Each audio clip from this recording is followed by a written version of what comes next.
Кыргызстан мусулмандарынын Аалымдар кеңеши коммерциялык эмес турак жай кооперативи аркылуу үй алуу же унаа алууга байланыштуу фатва чыгарды. Анда мындай жол менен турак жай алуудагы келишимде сүткорлук же сүткорлуктун элементтери келечекте талаптардын талаш тартыштыгын жараткан жагдайлар болбошу керектиги жазылган. Ошондой эле келишимдин мөөнөтү, заттын түрү жана сапаты, баасы так болушу зарылдыгы белгиленген.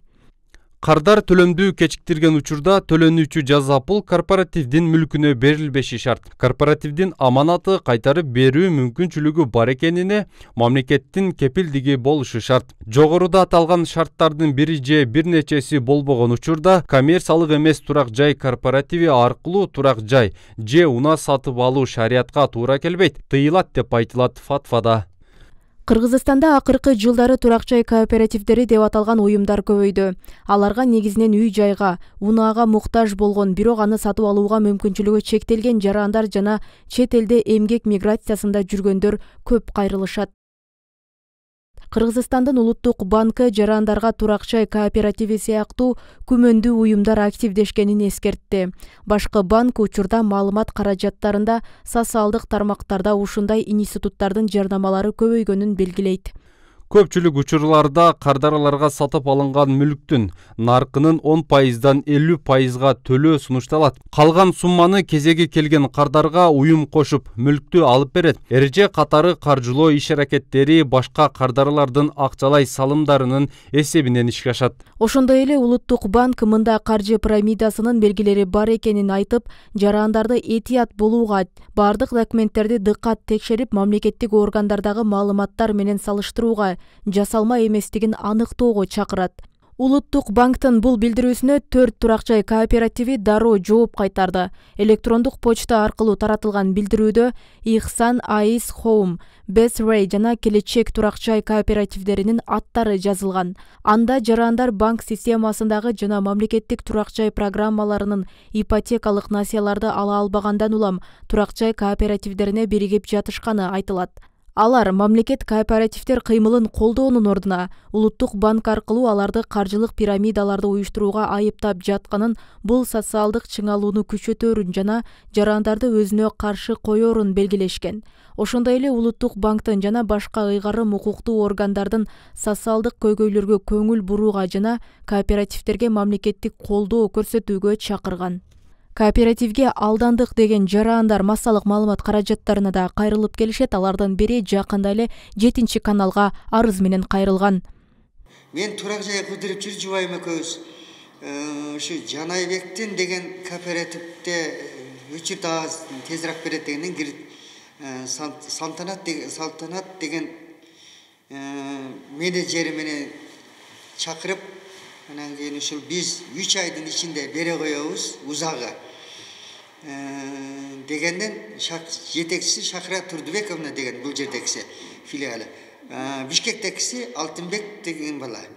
Анын главный бул кооперативдин главный немеси Наргиза Сооронбаева деген. Ошолор анан алган 3 августта төккөн. 3 айда деген. Анан кийин ошодон декабрдын 17-синде 22-синде өчүртүңүз келет деген.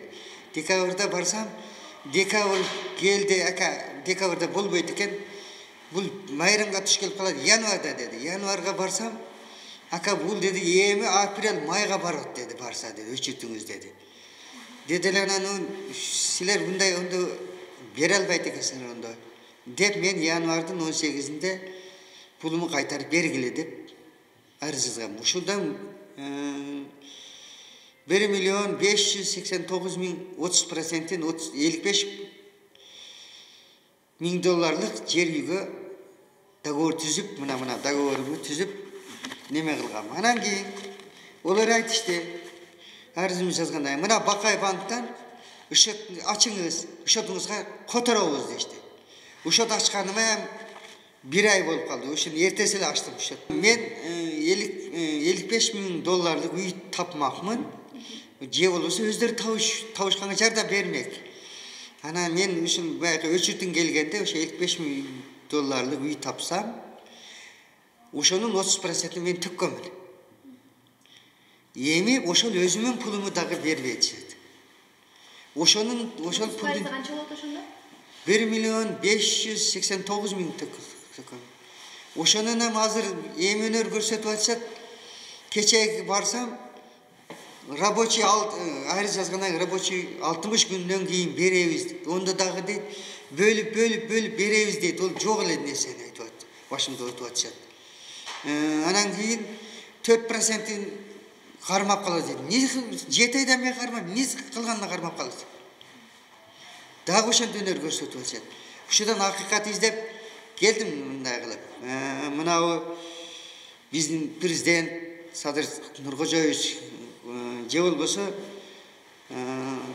мынабы Ташиев, Камчек, Кыдыршаевич ошондор ушуну укса, ошондой акыйкатты чечсе, ошону бизге окшогон. Мына менде жүрөт азыр мына ала албагандар мына 10 чактыке мына телефондор мына. Азыр бар жок менен көрүп сүйлөшүп. Бирөөсү айтат азыр эртең менен звонок кылып ушундай барасыңбы десем, мен 2 миллион канча миң төккөнмүн дейт. Ошонун 500 миңин берди дейт. 500 миң кайтарды дейт. Да 1 миллион 600 миңин 14-үнө беребиз деген, мен 14-үн күтөм дейт.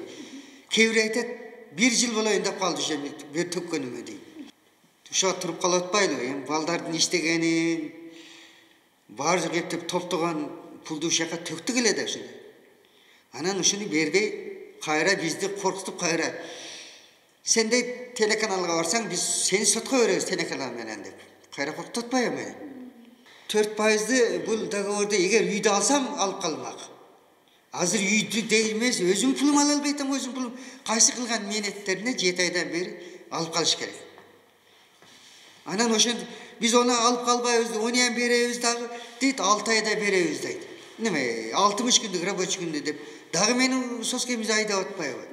Первоначальный взнос 30%-ын 1 миллион 402 500 берсек, кооператив сизге 3 миллион 272 500 берип атат. Сиз 6 ай макул 7 ай 8 айга таштап атасыз 1 миллион 702 500'дü. Бирок кооператив 3 миллион 272 3 миллион 272 500'дü 15 жылга пайызсыз берип атат. Бул жагын эске албайсыздар. Бул жактан баг кечүүгү болуп 4-5 ай өтүп кетсе эле пендечилик болуп ызычуу салып атасыздар. Берилбей койбойт, берилет акчаңыздар. Бизде берилбей койгон адамдар жок. Ушул бербей калганы сиздердин өзүңүздөрдүн ички бюджетиңиздин тартыштыгынан эмес? Тартыштыгынан болот. Потому что мен сизге жана жогоркуда айтып кеттим. Бул деген ашар жолу менен жарандарды биринчи жаранды, кийинки жарандар ашар жолу менен ошол адамды чогултуу. Мисалы 3 миллион 272 миңде 5 адам келсе, ошол 5 адамдын акчасы бул адамга кетет. И бул адам погашение, бул пирамида демес. Погашение кыла берет ай сайын. Мына бул жактан жарандыктагы эме сабырдын жоктугунан деп дагы айтсак болобу, бул жактан жаран бул жагын эске албай атат.